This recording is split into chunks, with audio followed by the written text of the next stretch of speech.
Hillary has forgotten more about American foreign policy than Trump and his entire, not exaggerating, his entire team will ever understand. He says he won't tell anyone what he'll do because he wants to keep his plan, quote, secret.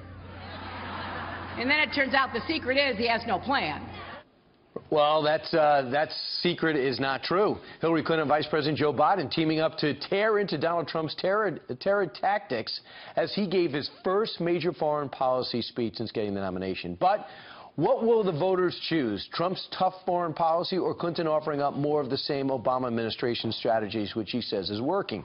Joining us right now with his take is Walid Phares, foreign policy advisor to Donald Trump. He helped Trump craft the plan.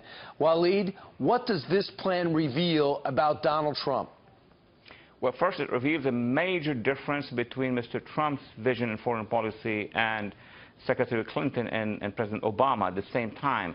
Mr. Trump wants to educate the American public. He was detailed. He put several alternatives, looked at different situations versus what we just heard right now. We know better. This is a very elitist matter, the foreign policy. That's a major difference, I think, from the start.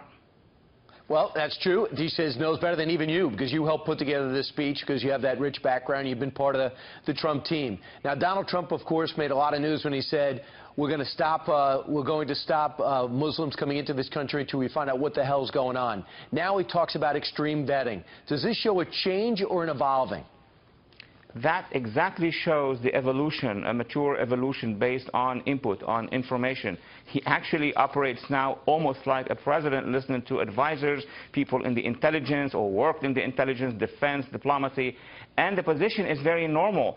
He made the initial statement because of we didn't know, the we didn't know part. Now that we know better, the response is extreme vetting. The response is alliance with Arab moderates and Muslim moderates around the world. So that shows basically that there is a strategy, not just a static position. Right. So it also shows, too, when it comes to Gitmo, a big contrast. We're emptying it out under this president without any oversight. 70-plus people are going to be going soon. Another 15 go to the UAE. Donald Trump says we're going to keep it open for other reasons. Now, Walid, in the big picture, he does one thing that doesn't seem to make sense. He says we're going to stop nation building, but we also got to stop leaving a vacuum. How can both coexist?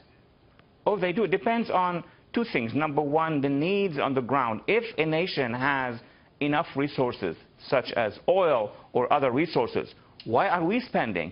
That's very logical. But number two, where the threat is moving. You know, ISIS was in one country, then in 10 countries, and now is in 28 countries. So definitely want to adapt to the, right, on the one hand, the resources of the nation, and on the other hand, the threats, obviously. Walid Phares, thanks so much. For those who say that Donald Trump will not listen to his advisors, one is there, help write the speech along with Donald Trump, and it looks like he is listening. Walid Phares, thanks so much.